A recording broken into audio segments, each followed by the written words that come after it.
Cuando mi nuera me arrojó una copa de vino a la cara, no solo vi traición, sino el fin de la ilusión de armonía familiar. Ella consideraba la casa como su trofeo, pero yo, traicionado por mi hijo y su esposa, la vendí en cuestión de semanas. Tomé todo y nunca regresé. Antes de continuar, por favor suscríbete al canal y escribe en los comentarios qué hora es donde te encuentras ahora. Me arreglé la corbata en el reflejo de la ventanilla del coche antes de caminar hacia la puerta principal, comprobando que el nudo estuviera bien centrado. La carpeta de cuero con documentos pesaba bajo mi brazo, y la caja de terciopelo de la joya presionaba mi pecho a través del bolsillo de mi chaqueta. Todo tenía que ser perfecto para este momento. Había ensayado mi discurso durante el trayecto desde mi casa, imaginando la cara de Daniel cuando le anunciara lo que había decidido. Esta casa, esta hermosa villa de estilo español en un barrio próspero, se convertiría oficialmente en la suya. Valeria abrió la puerta antes de que pudiera tocar el timbre. Arturo, justo a tiempo. Su sonrisa se tensó sobre sus dientes, sin llegar a sus ojos. Llevaba un vestido que no reconocí, azul oscuro, de aspecto caro, con joyas que captaban la luz de la entrada. Adelante. Preparé sus platos favoritos. ¿De verdad? No recordaba haberle dicho cuáles eran. La mesa del comedor brillaba bajo el candelabro, puesta con una vajilla que nunca había visto antes.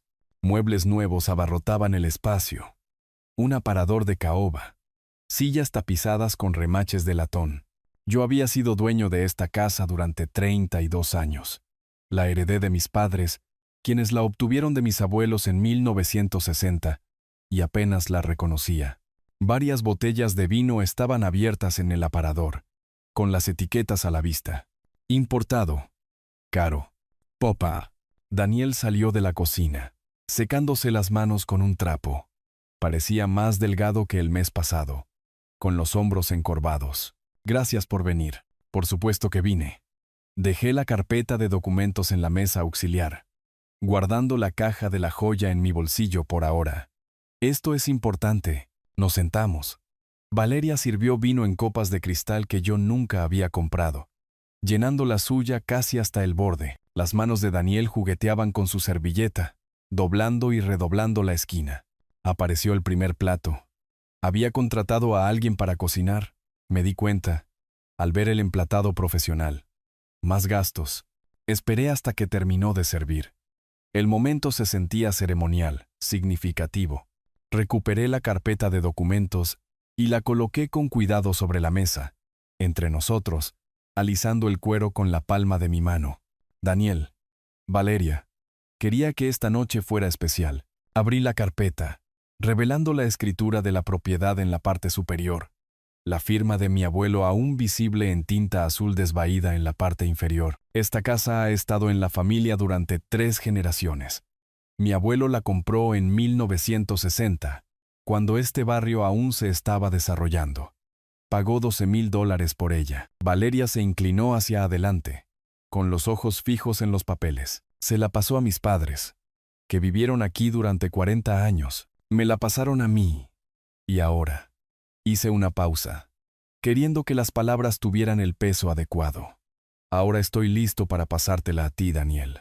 La próxima semana he concertado una cita con el notario para hacer oficial la transferencia. La casa será tuya. Por fin. La voz de Valeria restalló sobre la mesa como un látigo. ¿Sabe cuánto tiempo hemos estado esperando? 3 años, Arturo. 3 años de nuestras vidas en el limbo. Parpadeé, confundido. ¿Esperando? Valeria, no entiendo. Les estoy dando la casa para que vivan en ella, para que formen su familia. ¿Vivir en ella? Se rió, con un tono agudo y estridente. No queremos vivir aquí. Queremos lo que es nuestro. Tengo compradores en fila. $2.1 millones. Por fin podríamos empezar nuestra vida de verdad. Mudarnos a un vecindario mejor. Pero usted sigue dándonos largas con su basura sentimental sobre las tradiciones familiares. La habitación se inclinó ligeramente. ¿Compradores? Ya. ¿Quiere venderla? Por supuesto que queremos venderla. Ese es todo el punto. Ahora estaba de pie, su silla chirriando al arrastrarse hacia atrás. ¿Qué pensaba? ¿Que íbamos a desperdiciar nuestros mejores años en esta casa anticuada, en su vecindario anticuado, jugando a la familia feliz? Necesitamos ese dinero, Arturo. Nos lo hemos ganado aguantando sus interminables retrasos y su controladora. No estoy tratando de controlar a nadie. Mantuve mi voz nivelada, de la forma en que había aprendido a hacerlo en el tribunal, cuando los procedimientos se calentaban. La casa estaba destinada a ser un hogar, para la familia, para generaciones. No nos importan sus generaciones. Su mano golpeó la mesa, haciendo vibrar el cristal. Ya encontré compradores que pagarán $2.1 millones. Ese es nuestro boleto de salida, nuestra oportunidad de construir algo de verdad. Pero usted, patético viejo manipulador, ¿cree que puede mantenernos como rehenes con su dinero? Daniel miraba fijamente su plato. Sus nudillos se habían puesto blancos alrededor de la servilleta. Daniel. Me volví hacia mi hijo, buscando algún reconocimiento en su rostro. ¿Tú sabías de esto? ¿Sobrevender? Abrió la boca. No salió nada. Sus ojos permanecieron fijos hacia abajo. Por supuesto que lo sabía. Valeria agarró su copa de vino. Es mi marido, pero es demasiado débil para enfrentarse a usted. ¿Demasiado miedo de decepcionar a papi? Bueno, yo no tengo miedo. Esta es nuestra casa. Nos la hemos ganado. El vino golpeó mi cara, frío y agudo. El líquido rojo salpicando mi visión. Empapó mi camisa blanca. Goteó desde mi barbilla hasta los papeles que había extendido con tanto cuidado sobre la mesa. Los documentos se oscurecieron en los bordes, floreciendo con manchas rojas. Patético viejo, siseó Valeria. ¿Cree que puede controlarnos con su dinero? Esta es nuestra casa. Nos la hemos ganado. Me levanté lentamente. El vino goteaba de mi cuello, formando un charco en mi camisa. Mis manos se movieron deliberadamente. Dejé mi servilleta. Recogí los documentos manchados de vino y los volví a guardar en la carpeta. La caja de terciopelo de la joya permaneció en mi bolsillo, sin entregar. Daniel no se había movido. No había hablado. No me había mirado ni una sola vez. Caminé hacia la puerta. Detrás de mí, la voz de Valeria se elevó de nuevo. ¿Ves? Te dije que tu padre nunca nos respetó. Te dije que nunca nos dejaría en paz. La puerta principal se cerró detrás de mí con un suave clic. Caminé hacia mi coche. Cada paso medido. Mi mano tembló cuando alcancé la manija de la puerta, la primera fisura en mi control. Y la agarré con más fuerza hasta que el temblor cesó. Dentro del coche, ajusté el espejo retrovisor. El cuello de la camisa manchado de vino se reflejaba en él, oscuro y condenatorio. Me senté en esa entrada durante varios minutos antes de arrancar el motor. El trayecto a mi apartamento en la ciudad solía llevar 15 minutos. Esa noche, me pasé la salida, atrapado en algún espacio en blanco entre pensar y no pensar. Un claxon sonó detrás de mí cuando corregí demasiado despacio. Me dolían los nudillos de agarrar el volante. En cada semáforo en rojo, miraba la mancha de vino que se extendía por mi pecho, oscura y pegajosa. El edificio de mi condominio se alzaba contra el cielo nocturno, modesto en comparación con la villa española. Me había mudado aquí hace 3 años después de jubilarme, queriendo algo sencillo, manejable, 2 dormitorios, un balcón con vistas al océano, muebles de alquiler que nunca me había molestado en reemplazar. La llave se atascó en la cerradura como siempre, y tuve que moverla 2 veces antes de que la puerta se abriera. No encendí las luces de inmediato. Simplemente me quedé en la entrada, escuchando el silencio. Después de un momento, caminé hacia el baño y encendí el interruptor. El espejo me mostró claramente. Un hombre de 64 años con el pelo canoso, vino salpicado por toda su camisa blanca, como evidencia en la escena de un crimen. Toqué la mancha. Sentí donde se había secado y endurecido contra la tela. Tracé el borde con un dedo. Mi reflejo me devolvió la mirada. ¿Cuándo me había vuelto tan viejo? No pude dormir. El vino se había secado por completo ahora. La camisa era incómoda y apretada. Debería habérmela cambiado. Debería haberla metido en la lavadora.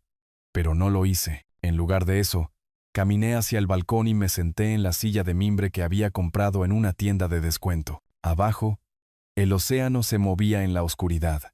Olas que podía oír pero no ver. La mancha de vino se sentía como una marca. Seguía tocándola, confirmando que era real. Hace 3 años, Daniel había venido a mi fiesta de jubilación en el juzgado. 30 años en el estrado. Y me habían dado una placa y un discurso sobre justicia y equidad. Daniel me había llevado a un lado cerca del final, lejos de los demás. Papá, sé que esto es pedir mucho, pero Valeria y yo hemos tenido algunas turbulencias financieras. Mal momento para una inversión. ¿Podríamos quedarnos en la casa del barrio próspero temporalmente? Solo hasta que nos recuperemos. 6 meses, quizás 1 año. Había dicho que sí antes de que terminara de preguntar. Por supuesto, hijo. Para eso está la familia. No te preocupes por el alquiler. Solo enfóquense en estabilizarse. Yo seguiré encargándome de los impuestos de la propiedad y el seguro. Me había abrazado. Me había dado las gracias. Había dicho que los estaba salvando. 6 meses se convirtieron en 1 año. Y luego en 2 años. Nunca pregunté cuándo se irían porque no quería que lo hicieran. Me gustaba saber que estaban en la casa que construyó mi abuelo, manteniendo vivo el legado familiar. El segundo año, Daniel llamó un martes. Papá, Valeria tiene esta increíble oportunidad de negocio. Solo necesitamos $25,000 para empezar. Va a ser enorme. Ya tiene clientes en fila. Escribí el cheque esa misma tarde. Conduje hasta la villa para entregárselo personalmente. Parecía nervioso, arrastrando los pies en la entrada. Valeria se había quedado en la habitación del fondo. Gritó un gracias que apenas oí. Eso fue hace 2 años. El negocio nunca se materializó. El dinero nunca se volvió a mencionar. Cuando pregunté por él una vez casualmente, Daniel había cambiado el tema al clima. Levanté la mano y toqué la mancha de vino de nuevo. Seguía allí. Para la gran cena familiar pasada, pregunté si debía llevar algo. La voz de Valeria al teléfono había sido práctica, casi amable. Arturo, no necesita venir para la cena este año. Vamos a invitar a algunos amigos nuestros. Gente más joven, ya sabe. Probablemente se aburriría. Quizás en Navidad. No celebramos la Navidad. El cielo comenzó a palidecer. La oscuridad cambiando a gris. Entré y recuperé los documentos manchados de vino de donde los había dejado en la mesa de la entrada. Los extendí sobre mi pequeña mesa de comedor. Escritura de la propiedad. Formularios de transferencia. Registros del seguro. Había estado pagando $18,000 al año en impuestos de la propiedad. $4,500 en seguros, servicios públicos, mantenimiento. 3 años de eso. Más el préstamo de $25,000, $115,000 aproximadamente, y ellos ya habían encontrado compradores. $2.1 millones, había dicho ella. Ya los habían encontrado. Mientras vivían gratis en mi casa, gastando mi dinero en vino importado y ropa de diseño y muebles que yo nunca había aprobado. Nunca estuvieron agradecidos. Estaban esperando a que yo fuera lo suficientemente generoso como para soltarlo por completo. Esperando a que transfiriera la propiedad para poder cobrar. 3 años de mi vida. Y yo no era más que un obstáculo para su transacción inmobiliaria. Daniel no había dicho ni una sola palabra. Ni cuando ella arrojó el vino. Ni cuando me llamó manipulador. Ni cuando me fui. Se había quedado sentado allí, mirando su plato, eligiéndola a ella por encima de mí, sin siquiera tener el valor de admitir lo que estaba eligiendo. Amaneció por completo. Me levanté y volví al espejo del baño. La mancha de vino en mi cuello parecía casi negra a la luz de la mañana. Estudié mi rostro de nuevo, las líneas alrededor de mis ojos, las canas en mi cabello. Había pasado 3 décadas en el estrado, sopesando pruebas, aplicando la ley, impartiendo justicia. Sabía la diferencia entre la misericordia y ser un tonto. Había extendido misericordia. Ellos vieron debilidad. Toqué la mancha de vino por última vez. Luego, lentamente, desabroché la camisa. La doblé con cuidado, con precisión, de la misma manera que había doblado mi toga de juez al final de cada día. La coloqué en el cajón inferior de mi cómoda. Evidencia, que no debía ser descartada. Luego abrí mi portátil y me senté en la mesa del comedor. Los documentos de la propiedad manchados de vino se extendían ante mí como expedientes de un caso. Era hora de aplicar la ley. La pantalla del portátil brillaba en la oscuridad previa al amanecer. Abrí una hoja de cálculo en blanco y la titulé Evidencia, XLS, un hábito de mis días judiciales cuando cada caso necesitaba documentación, categorización, pruebas. Las siguientes 2 semanas pasaron en un análisis metódico. Mi pequeña mesa de comedor se transformó en un espacio de trabajo. Documentos extendidos en pilas organizadas. Blocs de notas legales amarillos cubiertos de listas numeradas. Mi portátil perpetuamente abierto en sitios web de leyes de propiedad del Estado. Trabajé de la misma manera que lo había hecho durante 30 años en el estrado.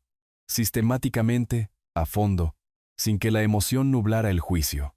Primero, los documentos de la propiedad. Examiné cada página. La escritura original de 1960. La firma de mi abuelo en tinta azul desvaída.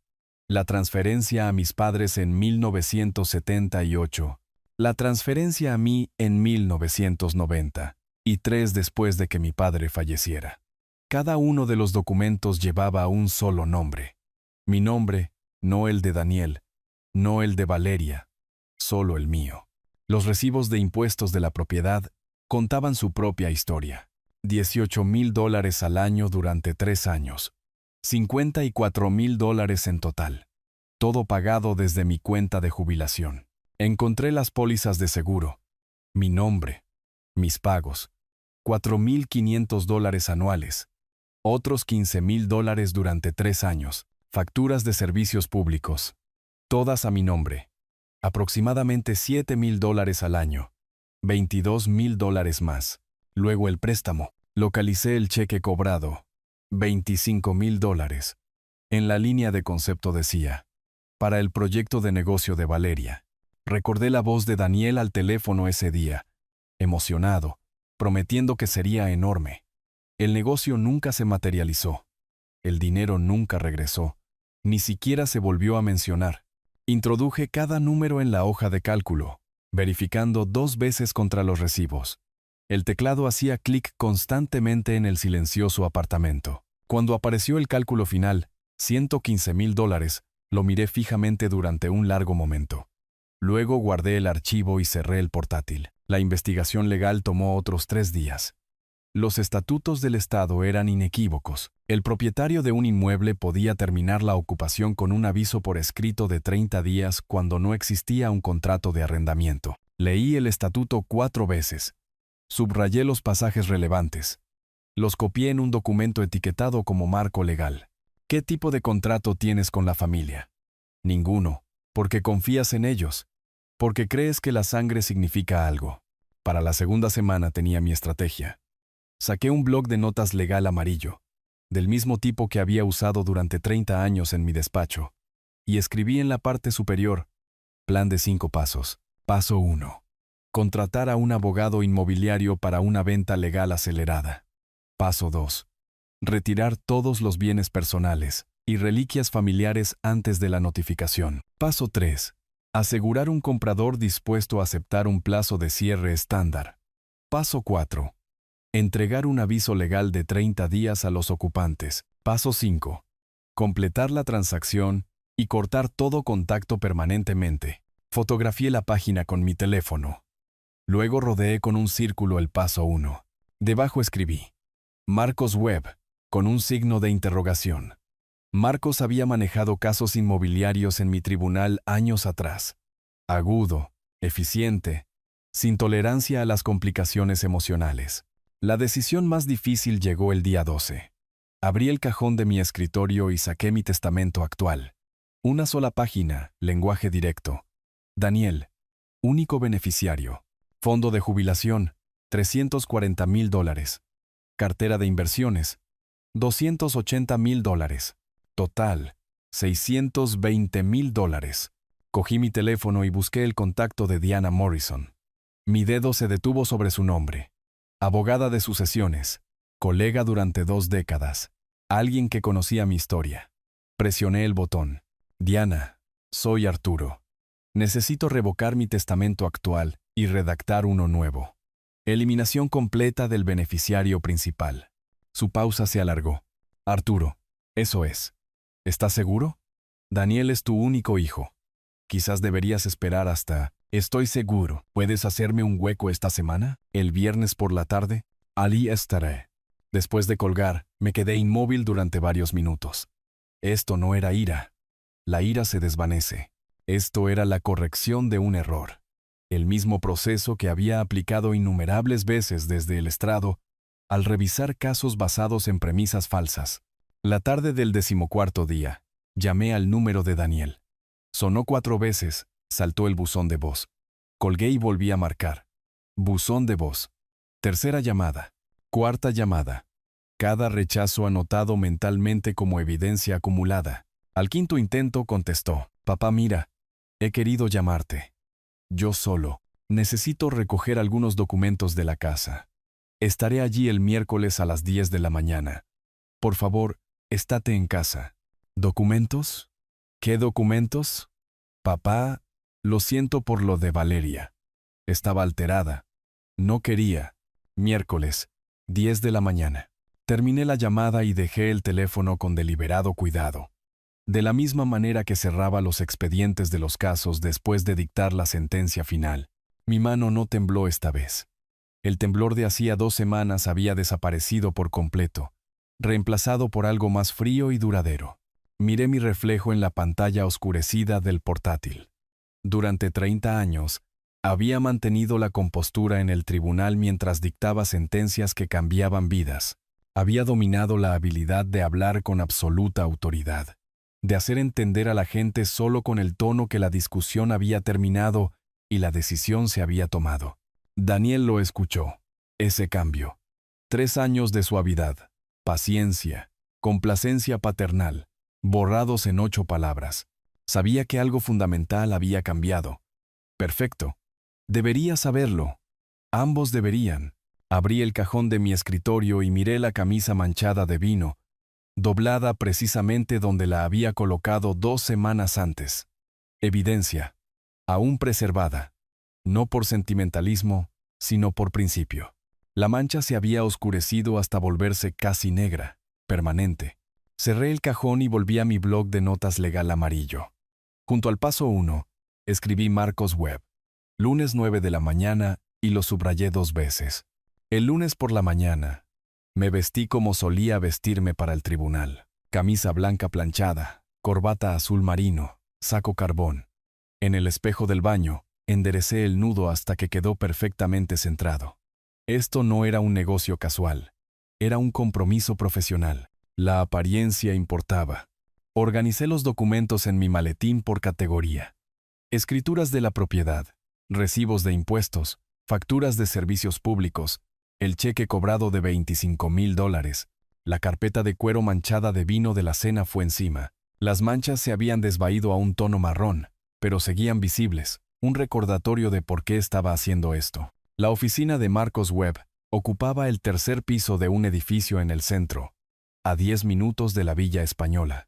La sala de espera tenía muebles modernos y paredes revestidas con libros de derecho inmobiliario, lomos perfectamente alineados. Profesional, organizado, exactamente lo que necesitaba. Marcos salió de su oficina a las 9 en punto. Mediados de los 40, traje caro, apretón de manos firme. Juez. Qué bueno verlo de nuevo. Juez retirado, corregí. Y ahora solo Arturo. Su oficina daba a la avenida principal. Me senté frente a su escritorio y abrí mi maletín, sacando los documentos uno por uno. Escritura de la propiedad. Recibos de impuestos organizados por año, pólizas de seguro, estados de cuenta de servicios públicos, el cheque cobrado, cada documento colocado deliberadamente, creando un mapa visual de la evidencia. Soy dueño de una casa en este barrio, comencé, usando el mismo tono que había usado para las declaraciones de apertura. Mi hijo y su esposa la han ocupado sin pagar alquiler durante 3 años. No existe un contrato de arrendamiento. Es familia. Hace 2 semanas dejaron clara su intención de vender la propiedad inmediatamente después de la transferencia y repartirse las ganancias. He decidido venderla yo mismo. Marcos se inclinó hacia adelante, examinando la escritura, registrada únicamente a su nombre. ¿Correcto? Heredada de mis padres. 5 propietarios, sin gravámenes, sin cargas. Revisó los recibos de impuestos, asintiendo. Usted ha mantenido todas las obligaciones financieras. Cada pago durante 3 años.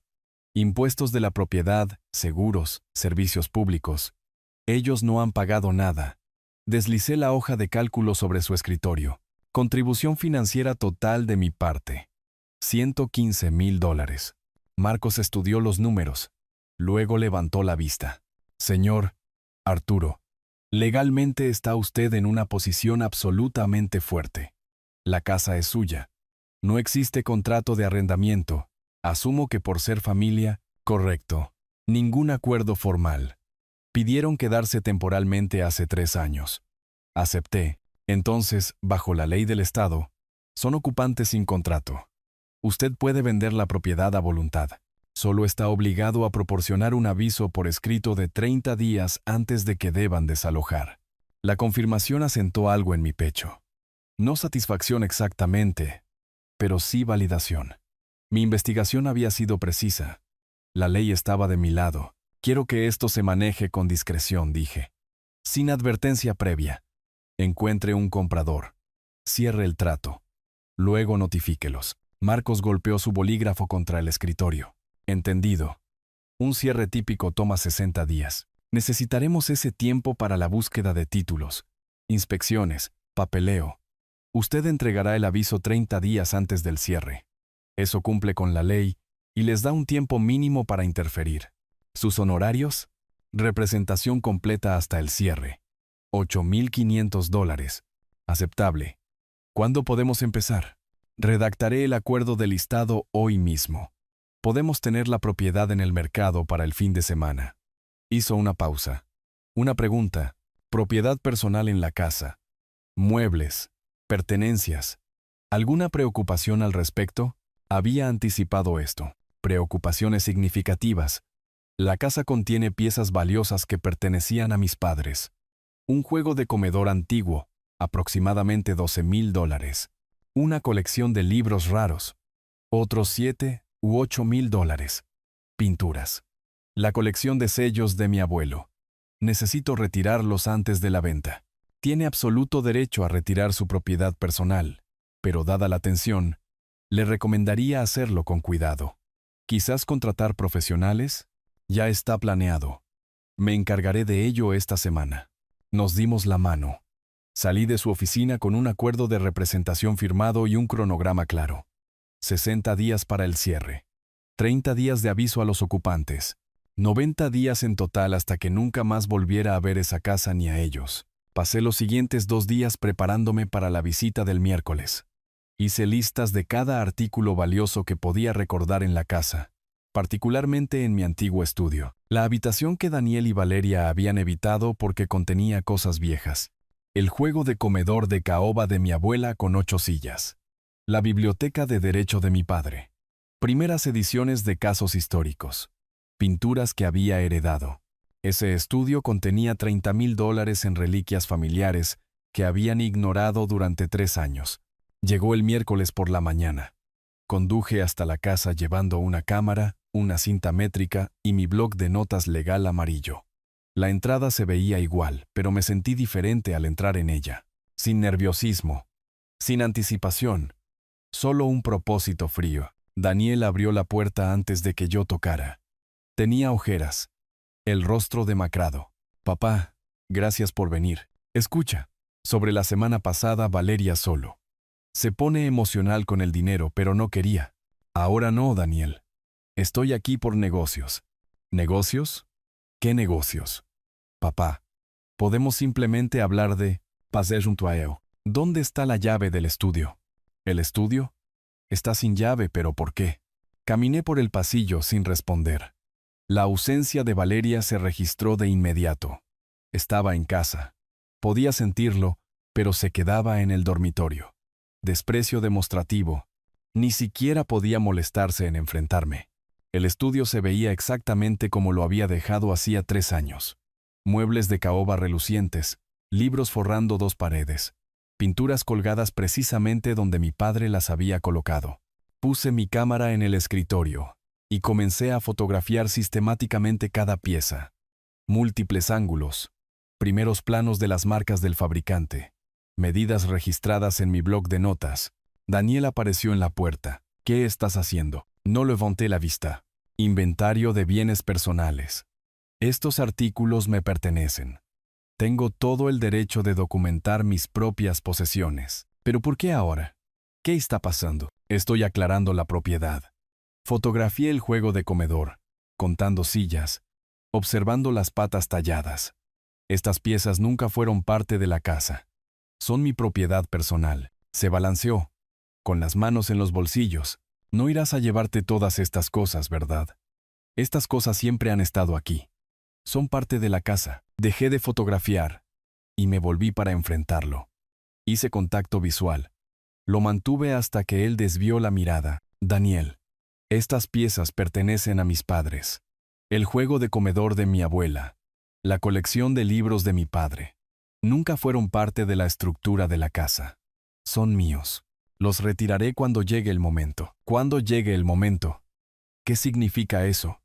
Papá, me estás asustando. Pian. Volví a fotografiar. Se quedó en la puerta otros 5 minutos. Luego desapareció. Oí voces murmuradas desde el dormitorio. Él informando a Valeria, probablemente, no me importaba. El inventario tomó 90 minutos. Cada pieza documentada, medida, catalogada. Cuando terminé, caminé hacia la puerta principal. Daniel se materializó desde la cocina. Papá, asentí una vez. Reconocimiento, no calidez. Y me fui. En mi coche, saqué mi teléfono y busqué. Tasador de antigüedades. Zona local. El resultado principal mostraba 4.9 estrellas. 200 reseñas. Tesoros atemporales. Propietaria. Ruth Castellano. Especializada en tasaciones de patrimonio y autenticación de muebles. Redacté un correo electrónico. Sra. Castellano. Necesito una tasación profesional de muebles antiguos y libros raros en una propiedad en el barrio. Los artículos incluyen un juego de comedor de caoba de principios del siglo XX, una colección de textos legales de primera edición y varias piezas de patrimonio. También podría necesitar ayuda con el traslado cuidadoso y almacenamiento. Disponible la próxima semana. Arturo. Lo releí. Borré mi hijo y su esposa viven allí actualmente, y no lo reemplacé es con nada. Enviado. Conduciendo a casa, mi teléfono sonó. La respuesta de Ruth. Señor Arturo, estaré encantada de ayudarle con su tasación. Puedo programar una visita la próxima semana. ¿Le vendría bien el martes por la mañana? Me detuve y escribí. Martes a las 10 de la mañana. Coordinaré con los ocupantes actuales. No mi hijo. Ocupantes. Envié el mensaje y me reincorporé al tráfico, en dirección a mi apartamento. El paso 2 avanzaba exactamente como estaba planeado. El lunes siguiente por la mañana, llegué a la casa 10 minutos antes que Ruth. Le había dicho a Daniel que se trataba de una tasación profesional para el seguro. Plausible, no alarmante. Había aceptado nerviosamente por teléfono, prometiendo que él y Valeria se mantendrían al margen. La camioneta de Ruth entró en el acceso exactamente a las 10. Salió vistiendo unos sencillos pantalones de lino y una impecable blusa blanca, con el pelo plateado recogido en un elegante moño bajo. Llevaba un maletín de herramientas de cuero en una mano y una tableta en la otra. Todo en sus movimientos sugería una competencia tranquila, sin prisas, sin vacilaciones. Daniel abrió la puerta antes de que llegáramos. Buenos días. Usted debe ser la tasadora. Extendió la mano. Ruth se la estrechó brevemente. Ruth Castellano. Estoy aquí para evaluar piezas patrimoniales para el señor Arturo. Profesional. Cortés. Nada más. Valeria apareció detrás de Daniel, vestida con esmero, de una manera que sugería que había pasado tiempo preparándose. Hola, soy Valeria, la esposa de Daniel. Vivimos aquí. Sonrió extendiendo la mano con exagerada calidez. Es una casa tan hermosa, ¿verdad?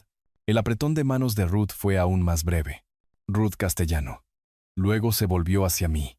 ¿Empezamos, señor Arturo? Me gustaría examinar primero el juego de caoba mientras la luz de la mañana es óptima.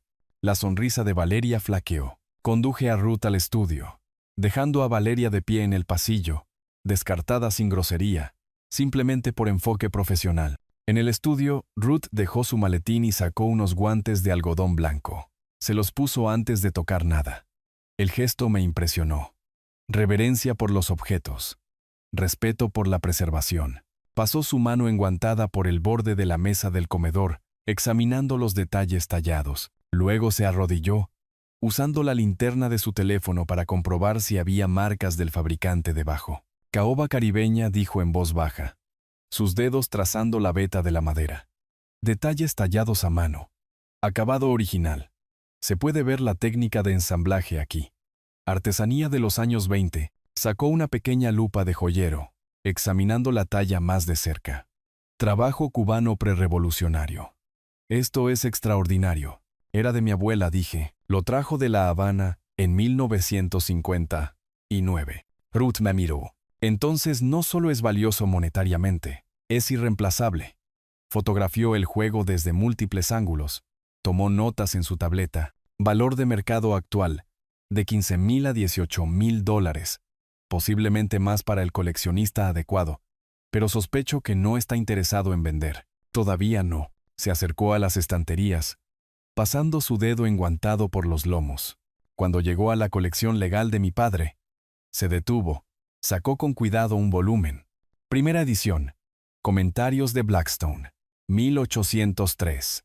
Lo abrió por el punto de ruptura natural del lomo. Fotografió la portada. Condición notable. La encuadernación es original. Piel de oveja. La pieza premiada de mi padre. Tenía un gusto excelente. Esto vale $3,000 como mínimo, posiblemente $5,000 para el coleccionista adecuado. Continuó examinando libros, manejando cada uno con el mismo respeto cuidadoso. Valeria apareció en la puerta. Entonces, ¿cuánto vale todo esto? Su voz tenía un filo calculador. Solo curiosidad. Ruth no levantó la vista del libro que estaba fotografiando. Mi informe va dirigido al señor Arturo. Si él decide compartir los detalles con usted, es su decisión. Límite profesional establecido. La boca de Valeria se tensó. Desapareció de nuevo. Durante las siguientes 2 horas, Ruth trabajó metódicamente.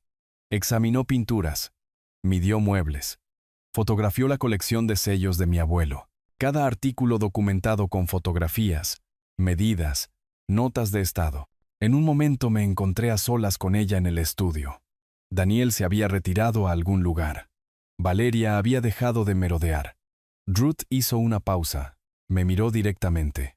Señor Arturo, ¿puedo preguntar algo? Su voz era suave pero curiosa. ¿Por qué está tasando sus propias posesiones en lo que parece ser su propia casa? Dudé. Algo en su franqueza, su falta de juicio, me hizo responder honestamente, porque este ya no es mi hogar.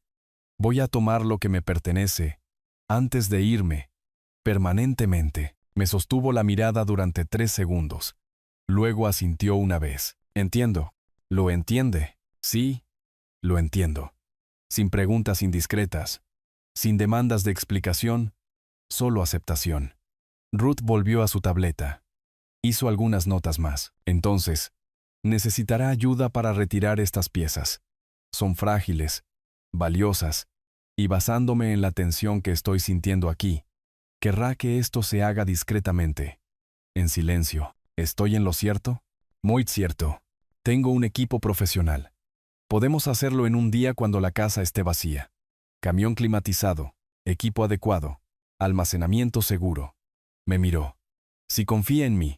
Estudié su rostro, la tranquila inteligencia en sus ojos marrones, la firmeza de su postura. 3 años de manipulación me habían enseñado a reconocer la transparencia genuina. La vi aquí. ¿Cuánto? $3,000 por el traslado y el primer mes de almacenamiento climatizado. Si más tarde decide vender a través de mi galería, cobro la comisión estándar del 20%. Sin presión para vender. Sin cargos ocultos. Declaró los términos sin dudarlo. Claro. Directo. Me parece bien. Ruth asintió. Necesitaré un día de aviso para organizar al equipo. Usted me avisa cuándo. Nos mudamos a la sala de estar para terminar la evaluación. Cuando Ruth completó su trabajo, me entregó su tarjeta de visita. Diseño simple y elegante. Tesoros atemporales. Ruth Castellano. tasaciones y autenticación de patrimonio. En la puerta se detuvo. Señor Arturo, no conozco su historia completa. No necesito saberla. Pero reconozco a alguien que protege lo que legítimamente le pertenece. Eso requiere valor. ¿O terquedad? Ella sonrió levemente. A veces son la misma cosa. Después de que Ruth se fuera, conduje de regreso a mi apartamento. Esa noche, llegó un correo electrónico.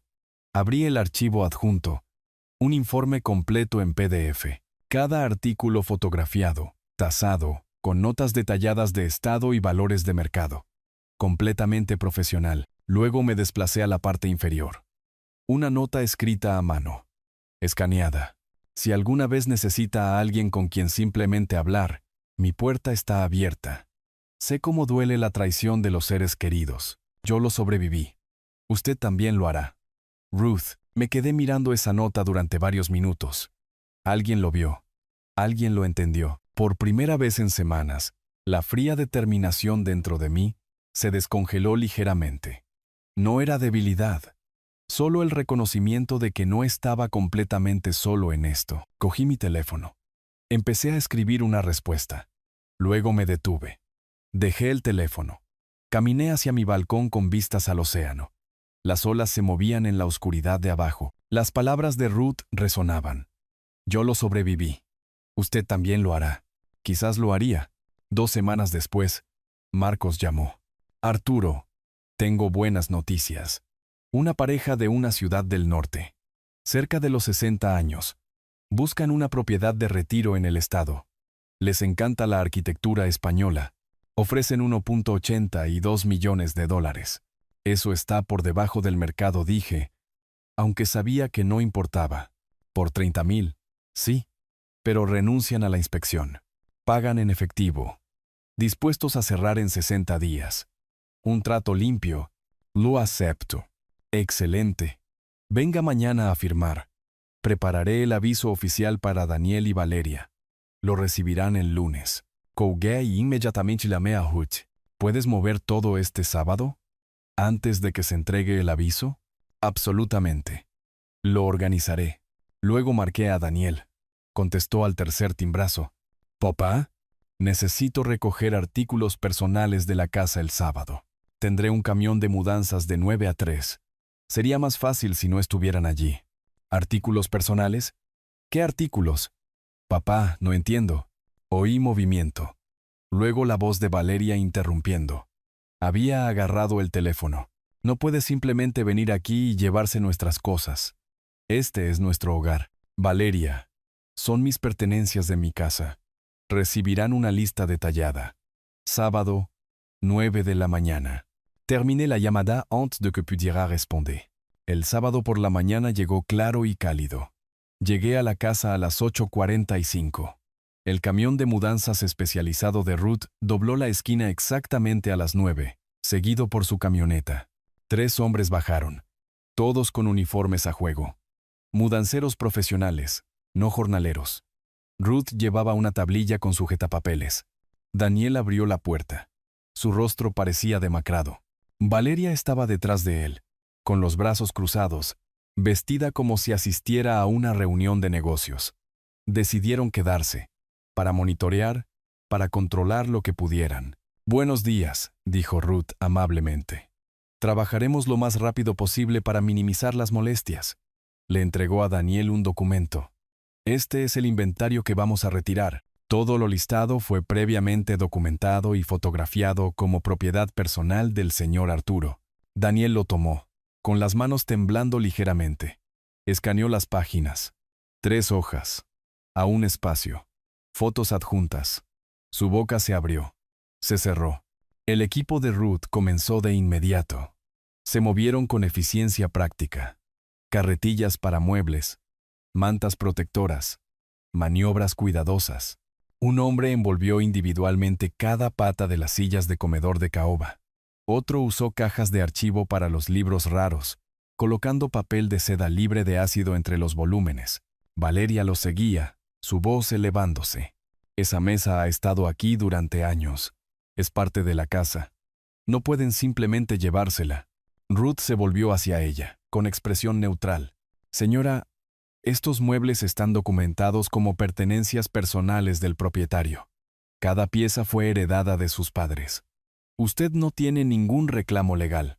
Llamaré a la policía. Por favor, hágalo. La voz de Ruth permaneció tranquila. Tengo la documentación completa, el inventario firmado y la autorización adecuada. Los oficiales confirmarán que estamos operando legalmente. Valeria no llamó. Continuó siguiendo a los mudanceros, sus protestas volviéndose más estridentes a medida que el camión se llenaba. Daniel permanecía en el pasillo, inmóvil como una estatua, viendo desaparecer los muebles de su abuelo. Me miró una vez. Le devolví la mirada. Él se dio la vuelta. La operación tomó 4 horas. Juego de comedor de caoba, colección de libros, pinturas, herramientas del garaje, álbumes de fotos que había guardado en un armario, el escritorio de mi padre. Todo en la lista. Nada más allá. Cuando se cargó la última caja, me acerqué a Daniel.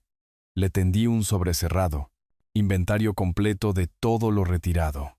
Los muebles de mis padres, mis libros personales, mis herramientas, mis fotografías, nada que perteneciera al mobiliario de la casa. Lo tomó con ambas manos. Lo abrió de inmediato. Escaneó las páginas, buscando algo que objetar. No encontró nada. Papá, ¿por qué estás haciendo esto? Su voz se quebró ligeramente. ¿Qué estás planeando? Lo miré directamente. Daniel, hace 3 semanas, tu esposa me arrojó vino a la cara en mi propia mesa.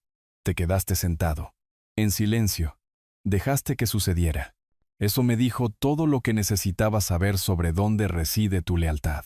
Estaba en shock. No sabía qué.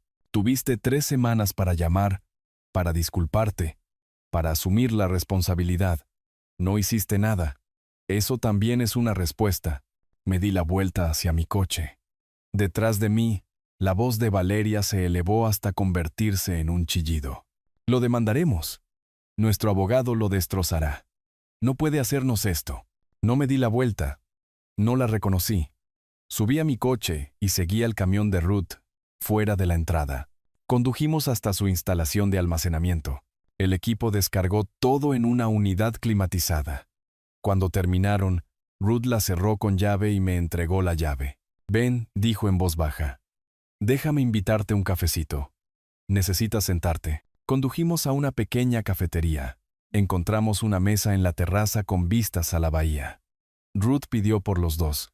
Parecía sentir que yo no podía tomar ni siquiera pequeñas decisiones en ese momento. Cuando llegó el café, extendió la mano sobre la mesa y cubrió la mía con la suya. Manejaste eso con una compostura notable. Pero vi tu cara cuando Daniel se quedó allí parado, sin defenderte. Otra vez. Miré nuestras manos unidas. Es mi único hijo, y acabo de librar una batalla contra él. No. Su agarre se intensificó ligeramente. Luchaste por ti mismo contra personas que te estaban usando. Hay una distinción. Un hijo protege a su padre cuando alguien lo ataca. Daniel no ha sido tu hijo en mucho tiempo. Las palabras dolieron porque eran ciertas. Sentí que algo se resquebrajaba en mi pecho, no rompiéndose, sino abriéndose. No hace que duela menos. Por supuesto que no. Tienes permitido llorar lo que perdiste, pero también tienes permitido sobrevivir, protegerte, seguir adelante. La miré a la cara. ¿Por qué me estás ayudando? Apenas me conoces. Sé lo suficiente. Sé cómo se ve cuando alguien se niega a ser una víctima. Hizo una pausa, su pulgar moviéndose ligeramente contra mi mano. Pasé 10 años reconstruyéndome después de que mi esposo intentara destruirme en nuestro divorcio. Reconozco esa fuerza, y reconozco cuando alguien merece no estar solo en su lucha. Nos sentamos en silencio por un momento, su mano cálida y firme sobre la mía. Por primera vez desde que mi esposa murió hace 5 años. No me sentí completamente solo. Esto ya no era solo una alianza. Era conexión, algo que ninguno de los dos había esperado. El teléfono de Ruth vibró. Lo miró. Suspiró. Debo irme. Cliente a las 4. Apretó mi mano una vez más antes de soltarla. Llámame esto, Shemono. Quizás cenamos. Asentí. Me gustaría eso. Mientras caminaba hacia su coche, la vi irse. sintiendo que algo cambiaba dentro de mí. No amor, todavía no, pero la posibilidad de ello. Mi teléfono vibró.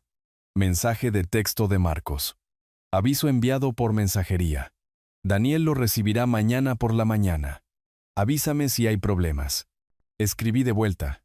No lo sabrá.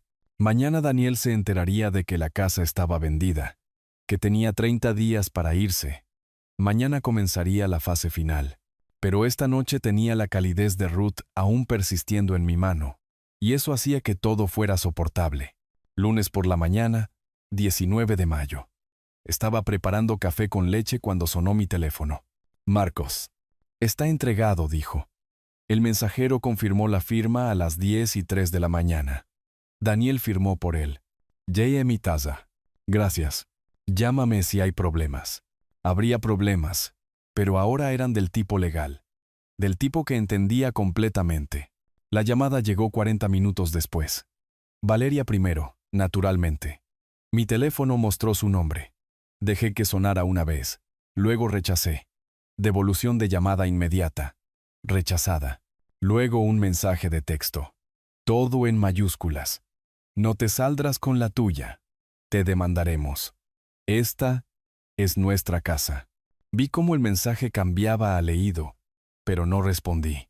3 llamadas más de Valeria en los siguientes 10 minutos. Cada una rechazada antes de que completara el primer timbrazo. Luego intentó Daniel. Dejé que sonara. 1 vez. 2 veces. 3 veces. Al 5.º timbrazo. Contesté. Daniel. Papá. Su voz se quebró por el pánico. ¿Qué has hecho? No puedes vender la casa. Vivimos aquí. Este es nuestro hogar. Toda nuestra vida está aquí. Mantuve mi voz nivelada, casi agradable. Daniel. Esta es mi casa. Siempre ha sido mi casa. Tenía todo el derecho legal de venderla en cualquier momento. Has recibido el aviso adecuado de 30 días. Eso es más que suficiente según la ley del Estado. Pero, ¿a dónde iremos? Respiraba con dificultad. Las palabras salían a trompicones. No tenemos a dónde ir. Ningún plan. ¿Cómo puedes hacernos esto?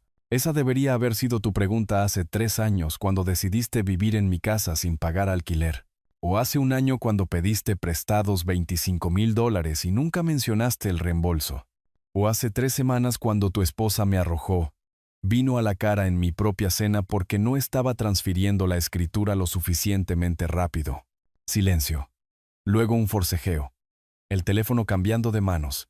Usted es un viejo patético y cruel. La voz de Valeria, cruda de rabia. Desperdiciamos años de nuestras vidas en esta casa. Años. Cuidándola. Viviendo a su sombra. Usted nos debe algo. Nos debe esta casa. Sonreí. Aunque ella no podía verme. ¿Cuidándola? Valeria. Yo pagué cada factura. Impuestos de la propiedad. $18,000 al año. Seguro. $4,500 al año. Servicios públicos, aproximadamente $7,000 al año. Durante 3 años, eso suma más de $115,000. Tú pagaste exactamente 0. Así que no te debo nada. Tienes 30 días. Te sugiero que los uses productivamente. Terminé la llamada. Abrí mis contactos, encontré el nombre de Daniel. Presioné bloquear a este llamante. Luego hice lo mismo con Valeria. 2 toques. Años de manipulación terminados. Coloqué el teléfono boca abajo en el mostrador de mi cocina y volví a mi café. Los días siguientes trajeron exactamente lo que esperaba. Marcos me mantuvo informado. Valeria y Daniel habían consultado a 2 abogados, quienes les dijeron la misma verdad. No había motivos para una demanda, ni influencia, ni opciones. Arturo era el dueño de la propiedad.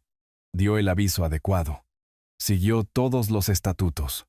Limpio. Pero Valeria se negó a aceptar la realidad. Encontró a Damián Kessler, un abogado cuyo sitio web prometía defensa agresiva y soluciones legales creativas. Traducción. Alguien dispuesto a presentar demandas frívolas por dinero. Kessler cobró $5,000 por adelantado. Ellos lo pagaron, sumando a su creciente crisis financiera. Marcos me llamó el jueves por la noche. Presentaron una medida cautelar de emergencia, alegando contrato verbal, dependencia perjudicial. Es débil, pero hay una audiencia programada para el 9 de junio. ¿Retrasará el cierre? Potencialmente. Si la jueza concede una suspensión temporal pendiente de la audiencia completa. Nuestros compradores están nerviosos. Nos encargaremos, dije. Sé cómo prepararme para el tribunal.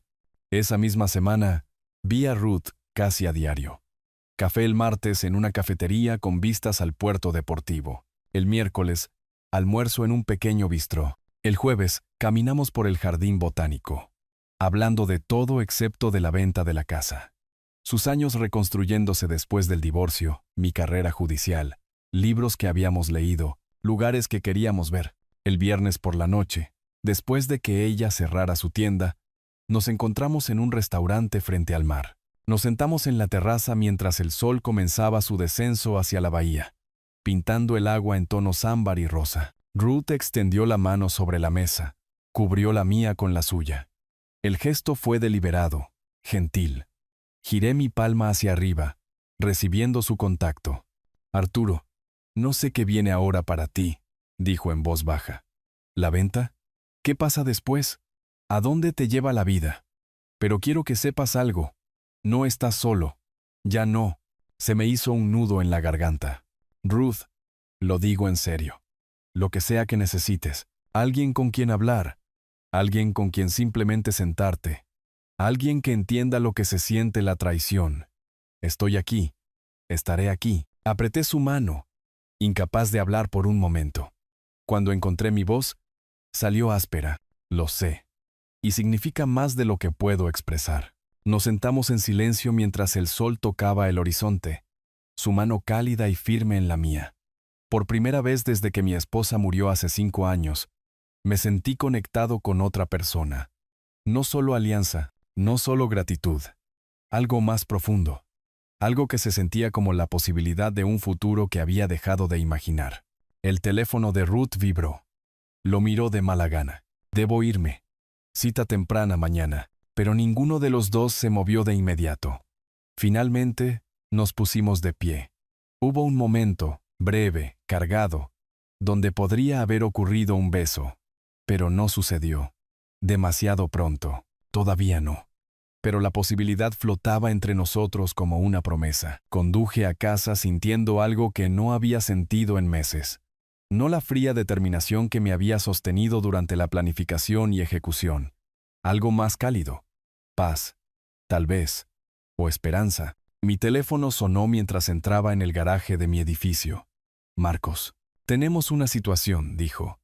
Han presentado esa medida cautelar. Audiencia programada para el 9 de junio. Necesitamos preparar nuestra respuesta. Aparqué. Me senté en la oscuridad por un momento. Estaré listo, la batalla no había terminado. Pero mirando el último mensaje de texto de Ruth, gracias por esta noche. ¿Duerme bien? Me di cuenta de que tenía algo por lo que valía la pena luchar más allá de la justicia. Tenía una razón para ganar. Y luego seguir adelante. Pasé la siguiente semana preparándome como si estuviera de vuelta en el estrado. Excepto que esta vez estaba construyendo el caso en lugar de juzgarlo. Cada extracto bancario que mostraba los pagos de la casa, cada intercambio de correo electrónico con Daniel. Busqué cualquier mención de transferencia o promesa de propiedad. No encontré nada, solo lenguaje sobre quedarse temporalmente y recuperarse. Redacté mi declaración jurada yo mismo, escribiendo lenta pero precisamente. 30 años leyendo declaraciones juradas me habían enseñado exactamente lo que los jueces necesitaban. Hechos, fechas, cantidades en dólares. Sin emociones, sin editorializar. Solo la verdad, documentada y verificable. Marcos la autenticó en su oficina. Este es un trabajo excelente, dijo, revisando las pruebas que había organizado. 36 meses de pagos. El préstamo no devuelto. Su completa falta de contribución financiera. Es abrumador. Es preciso corregir. Eso lo hace abrumador. Los compradores llamaron a Marcos 2 veces esa semana, nerviosos por los retrasos. Él les aseguró que el caso era frívolo, que sería desestimado rápidamente. Esperaba que tuviera razón. El 9 de junio llegó cálido y despejado. Me vestí con cuidado. Traje azul marino, camisa blanca, corbata conservadora, el uniforme de la credibilidad profesional. Había usado versiones de este atuendo durante 3 décadas en los tribunales. Hoy se sentía como cerrar el círculo. El Palacio de Justicia del Condado se alzaba familiar e imponente. Pasé por seguridad, el detector de metales pitando, el ritual tan conocido para mí como respirar. Estos pasillos, estas salas de audiencias, este era mi mundo. Solo que desde un ángulo diferente ahora, Marcos esperaba afuera de la sala 4B. Jueza Morales. He comparecido ante ella. Justa, eficiente, no tolera tonterías. Bien, entramos. La sala era pequeña, diseñada para mociones rápidas y audiencias en lugar de juicios. Valeria y Daniel estaban sentados en la mesa del demandante con Damián Kessler. Valeria vestía de negro, un vestido que nunca había visto. El pelo recogido severamente. Maquillaje mínimo. El disfraz de víctima. Daniel llevaba un traje que no le quedaba bien, su rostro pálido, sus ojos evitando los míos. La jueza Morales entró. Mediados de los 50, movimientos eficientes, ojos agudos detrás de las gafas de lectura. Nos pusimos de pie. Ella se sentó. Nos sentamos. Moción de emergencia para medida cautelar, dijo, mirando sus notas.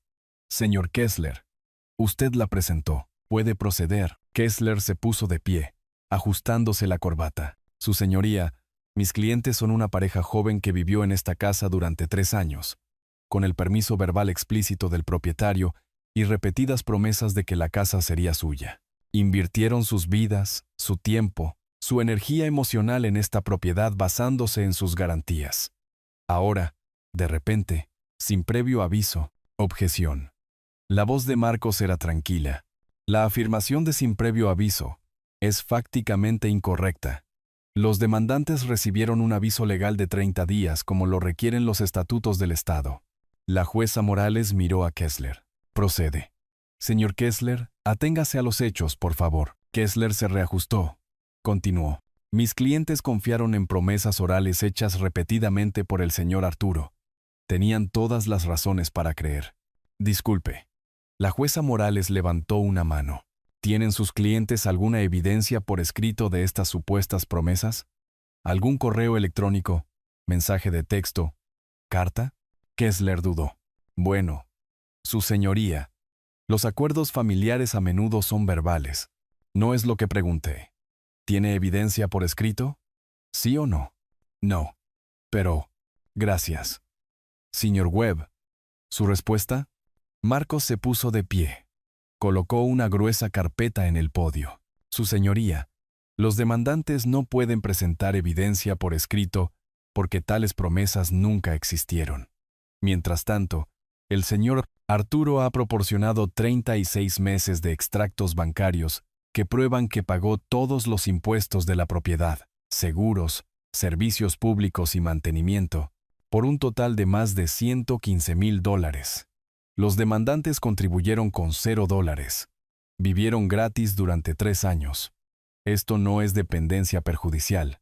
Esto es explotación de la generosidad. La jueza Morales comenzó a hojear las pruebas. Su expresión se volvió progresivamente severa. Señor Daniel dijo, dirigiéndose directamente a él. Tengo algunas preguntas. ¿Tiene usted algún documento escrito? Correo electrónico, mensaje de texto, carta donde su padre aceptara transferirle esta propiedad? Daniel se puso de pie torpemente. No, su señoría. Pero dijo verbalmente que la casa era para la familia. ¿Pagó usted alquiler por vivir en esta casa? No, pero es familia. Así que, ¿pagó los impuestos de la propiedad? No. ¿Las primas del seguro? No. ¿Las facturas de servicios públicos? La voz de Daniel bajó apenas audible. No. ¿Así que vivió completamente gratis durante 3 años? Una larga pausa. Sí. La jueza Morales se quitó las gafas, las dejó en el estrado. Miró las pruebas de nuevo. Miró a Kessler. He revisado la moción y la respuesta. Este caso es sencillo. Su voz llevaba el peso del juicio final. Bajo la ley del Estado, las promesas orales con respecto a las transferencias de bienes raíces no tienen efecto legal sin un contrato por escrito. El señor Arturo era el propietario de esta propiedad. Pagó todos los gastos. Proporcionó el aviso legal. Tiene el derecho absoluto de venderla. Esta moción es denegada. Los demandantes deben desalojar las instalaciones antes del 15 de junio como se les notificó legalmente. Levantó su mazo. Se levanta la sesión. El golpe de la madera sobre la madera resonó en la pequeña habitación. Final. Irreversible. Valeria emitió un sonido. Estrangulado. Incrédulo. La cabeza de Daniel cayó. Kessler intentó hablar. But la jueza Morales ya se había levantado y salido por la puerta de su despacho. Afuera, en la plaza del juzgado, Valeria perdió el control que le quedaba. Se abalanzó sobre mí, sus tacones repiqueteando rápidamente sobre el concreto. «¡Nos destruyó!», gritó. «Destruyó a su familia». ¿Qué clase de padre hace esto? Me quedé quieto. Dejé que viniera. Dejé que su rabia pasara de largo. Cuando terminó, hablé en voz baja. «No, Valeria.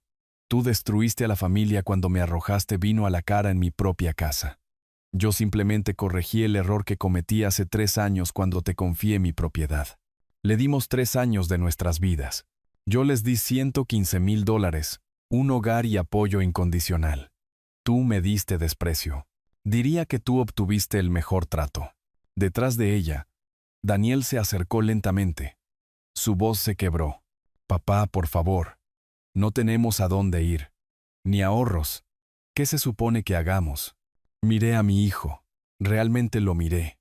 Vi al hombre que se había sentado en silencio mientras su esposa me maltrataba. El hombre que lo había tomado todo y no había dado nada a cambio. «Daniel, tuviste ingresos durante 3 años. Buenos ingresos.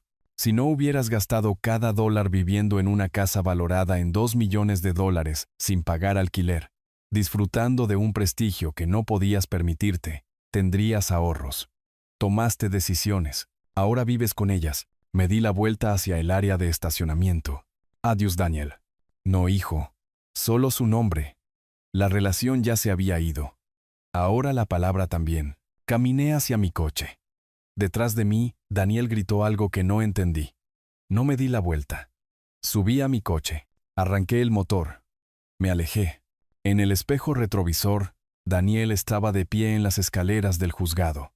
Valeria le gritaba a él ahora, volcando su furia en el único objetivo que le quedaba. Conduje directamente a la tienda de Ruth. Vio mi rostro a través de la ventana. Inmediatamente volteó el letrero aserrado y me llevó arriba a su oficina privada. Hizo té. No hizo preguntas. Solo esperó. «Gané», dije finalmente. Victoria completa. La jueza ni siquiera dudó. «¿Y te sientes? Te sientes terrible», terminó Ruth suavemente. «Porque es mi hijo. Y acabo de tener que vencerlo en el tribunal». Asentí. No podía hablar. Ella se acercó a mí. Me rodeó los hombros con sus brazos. Dejé que mi cabeza descansara contra ella. Dejé que el peso se mostrara.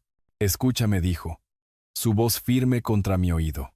«Ganaste un caso contra personas que te estaban explotando. Un verdadero hijo protege a su padre. Lo defiende. Daniel eligió la codicia de Valeria por encima de tu dignidad cada vez. Dejó de ser tu hijo cuando se sentó en silencio mientras ella te maltrataba. Sigue siendo mi único hijo. Lo sé». Sus brazos se apretaron. «Y tienes permitido llorar eso. Pero también tienes permitido sobrevivir.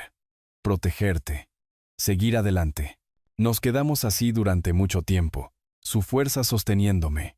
Afuera, la luz de la tarde cambiaba hacia el anochecer. Finalmente me soltó. Me secó una lágrima de la mejilla que no sabía que había caído. «Ven», dijo. «Te prepararé la cena. Comida de verdad.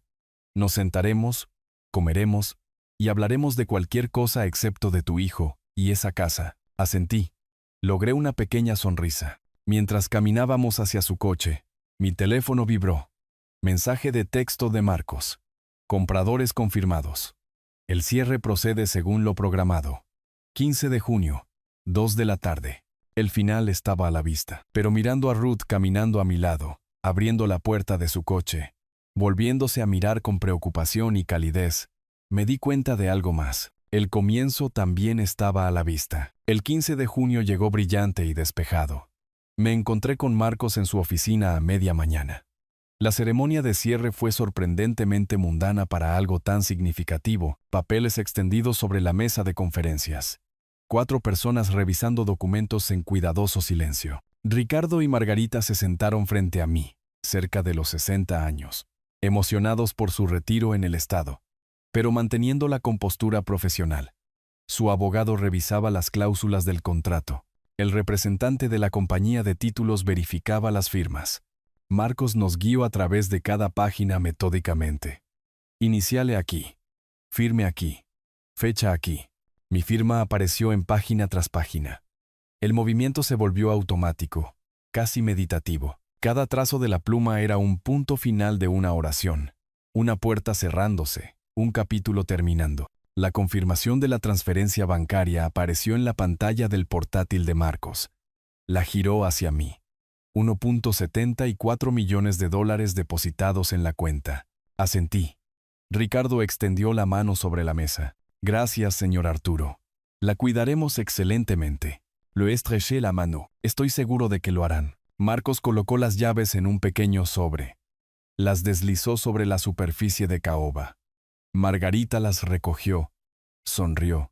Algo en su expresión, pura alegría, anticipación sin complicaciones, me recordó por qué las casas deberían ser hogares.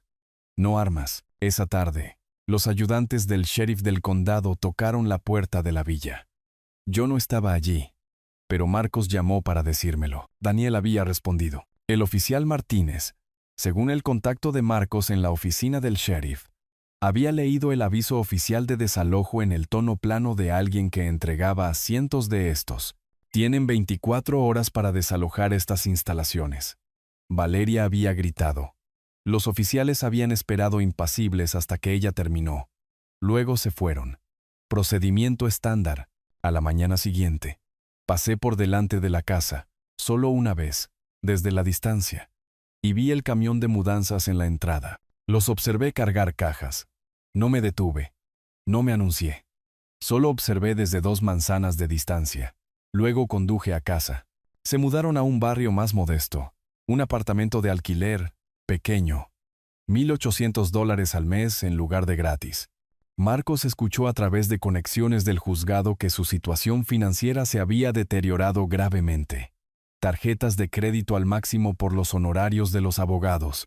Sin ahorros. El prestigioso estilo de vida que habían disfrutado a mis expensas se había evaporado de la noche a la mañana. Durante los días siguientes, Daniel intentó llamar. Mi teléfono mostraba número ya no está en servicio. Lo había cambiado el día después del cierre. Nuevo número. Ruptura limpia. Intentó por correo electrónico. También había cerrado esa dirección. Separación completa. Una semana después del cierre, me senté en la oficina de Diana Porter. Habíamos trabajado juntos 15 años. Ella había manejado el patrimonio de mi esposa, varios asuntos legales, mi testamento anterior. Conocía mi historia. Arturo dijo, revisando mi solicitud. Tengo que preguntar, ¿estás absolutamente seguro de esto? Daniel es tu único hijo. A veces las rupturas familiares sanan con el tiempo. Diana. Mantuve mi voz nivelada. Mi hijo se sentó en silencio mientras su esposa me arrojaba vino a la cara en mi propia cena. Pidió prestados $25,000 con promesas de reembolso que nunca se materializaron. Vivió en mi casa durante 3 años sin contribuir un solo dólar. Cuando lo necesité para que fuera un hijo, estuvo ausente. ¿Por qué recompensaría eso? Ella suspiró, asintió. Entiendo. ¿A quién quieres designar como beneficiarios? 2 destinatarios. El Fondo de Apoyo a Veteranos Judiciales del Estado. $340,000 de mi fondo de jubilación. Y Ruth Castellano. $280,000 de mi cuenta de inversión.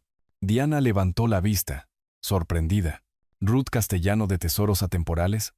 La he visto en eventos de caridad. Sonreí levemente. Sí.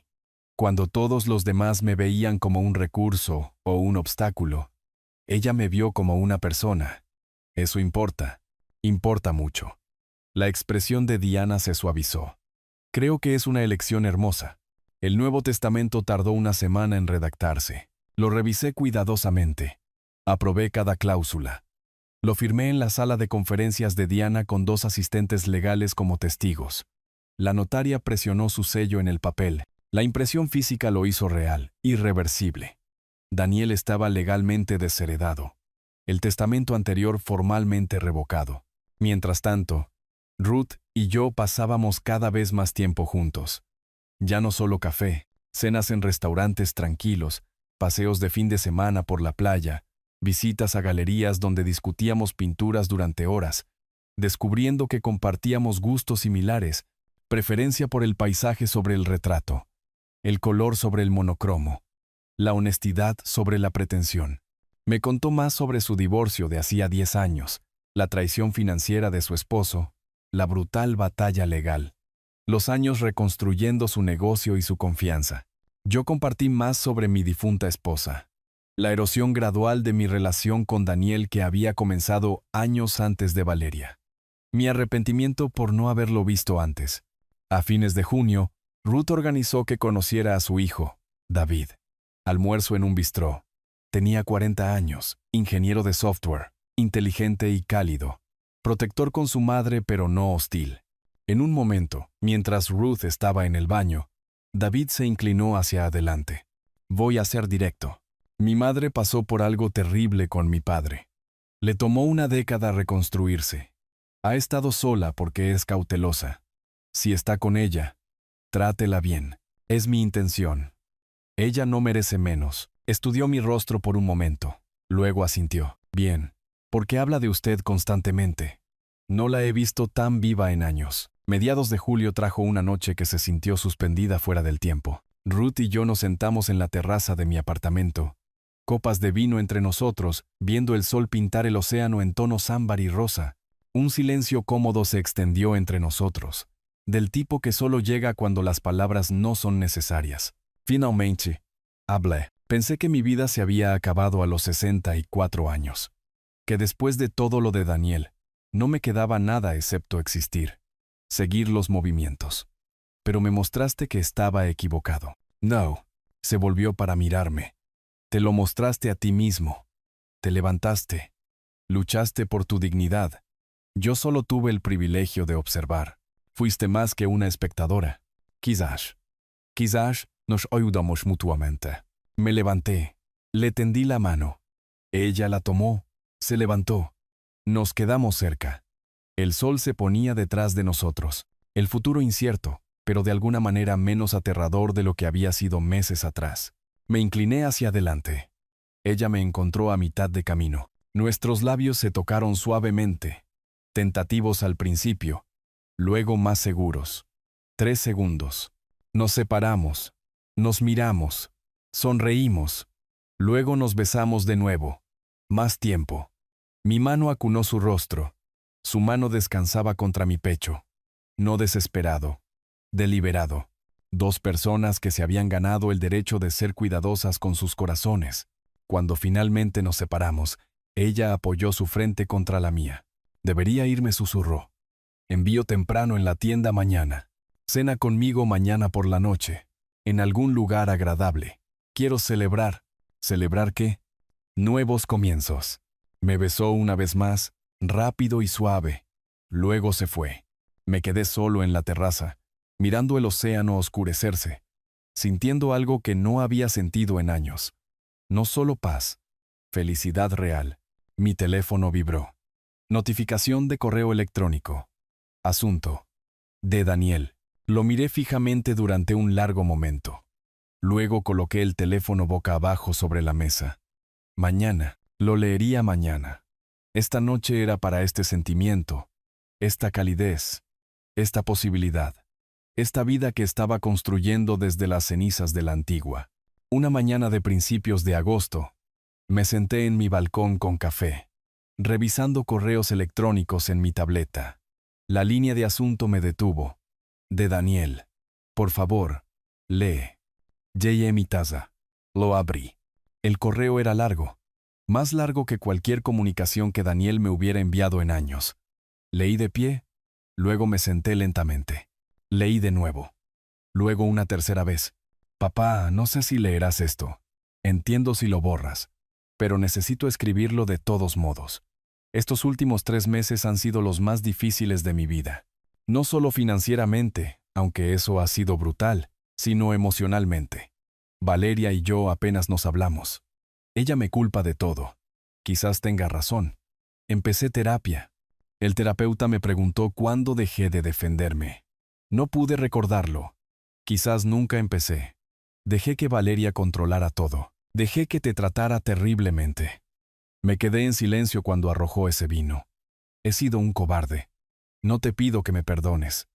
No me lo merezco, pero quizás algún día, si alguna vez estás dispuesto, podríamos hablar, solo hablar. Extraño a mi padre. Daniel, caminé hasta la tienda de Ruth, llevando la tableta como evidencia. Ella levantó la vista de catalogar una colección de relojes antiguos. Vio mi rostro. Inmediatamente dejó de trabajar. Le entregué la tableta sin hablar. Leyó con atención, luego levantó la vista. ¿Qué siente? Pensé durante un largo momento. Alivio. De que finalmente esté viendo lo que yo vi. Y tristeza. Porque reconocer el problema no deshace el daño. Y libertad. Porque ya no es mi trabajo arreglarlo. No dijo en voz baja. No lo es. Tiene 38 años. Si finalmente está madurando, bien. Pero necesita hacerlo por sí mismo. Ruth asintió. Me devolvió la tableta. Entonces, ¿qué harás? Me senté en su escritorio. Abrí el correo electrónico de mi teléfono. Escribí lentamente. Borré frases. Reescribí.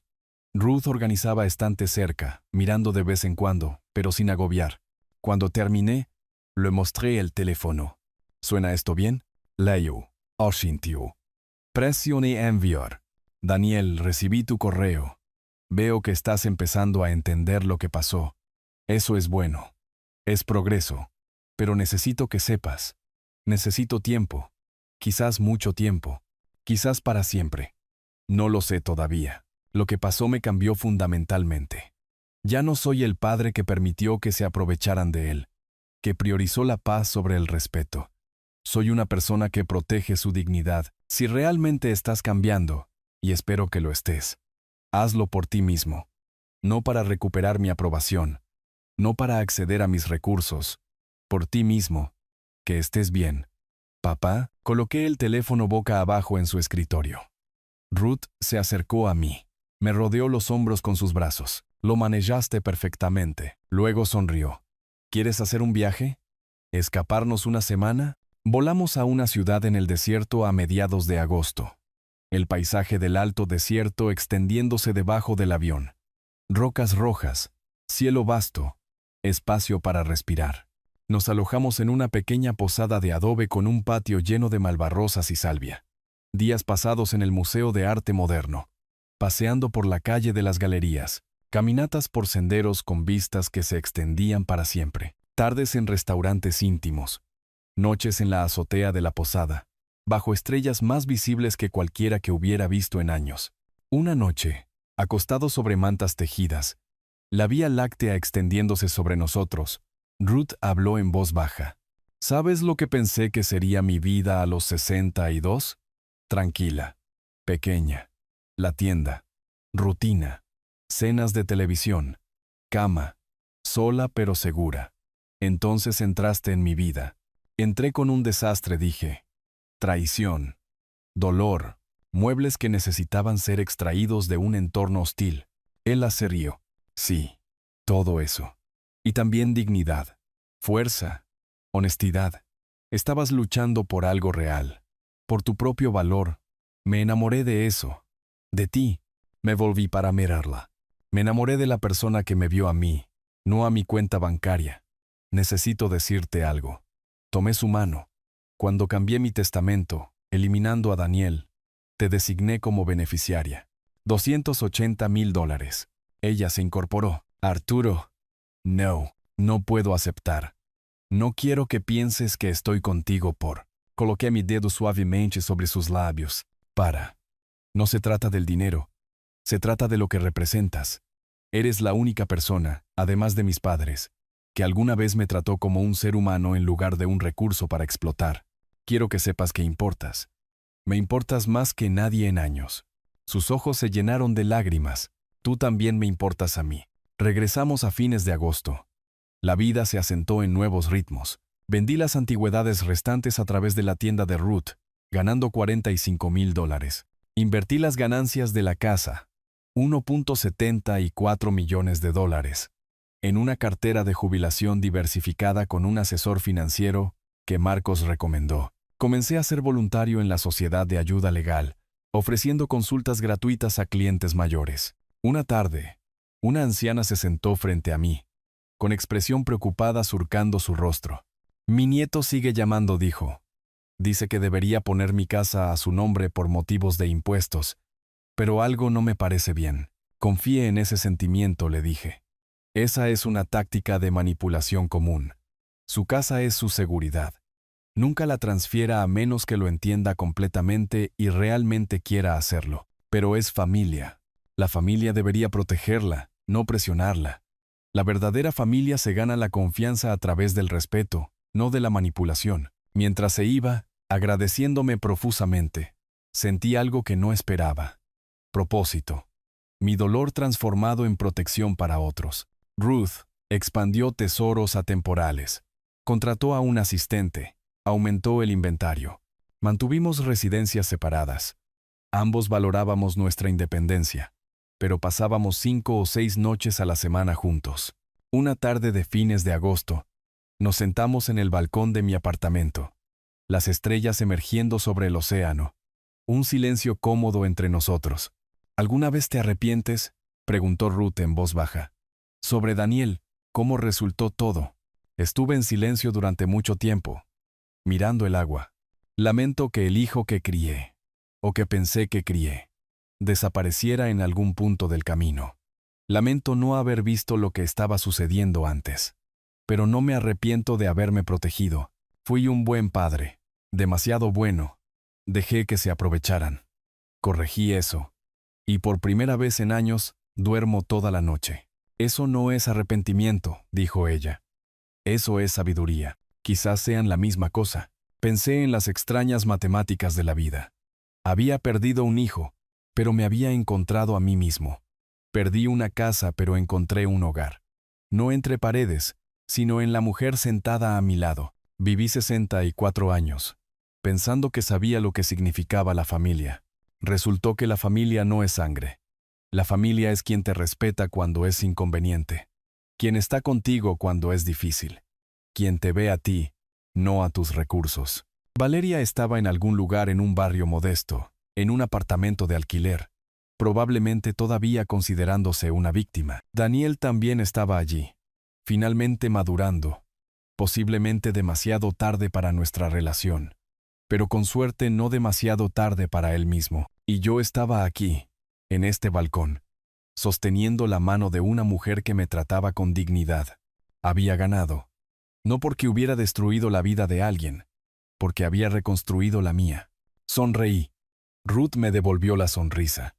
No lo dijimos en voz alta, pero ambos lo sabíamos. Este era un verdadero final feliz, no un cuento de hadas, real, donde el héroe se eligió a sí mismo, protegió su dignidad, estableció límites, encontró el amor no a través del rescate o el drama, sino a través del respeto mutuo entre dos personas que habían sobrevivido a la traición y aprendido lo que realmente importaba. El océano se movía en la oscuridad de abajo, las estrellas giraban sobre nosotros, la mano de Ruth cálida en la mía. Justicia lograda, vida reconstruida, paz ganada. Había pasado 30 años en el estrado dictando veredictos. Ahora había dictado uno para mí mismo. Merezco algo mejor. Y lo había hecho realidad. El resto era solo vivir. Y eso, finalmente, era suficiente. Si te gustó esta historia, por favor, dale me gusta a este video. Suscríbete al canal y comparte tus impresiones sobre esta historia en los comentarios. Para escuchar la siguiente historia, haz clic en el recuadro de la izquierda. Gracias por vernos.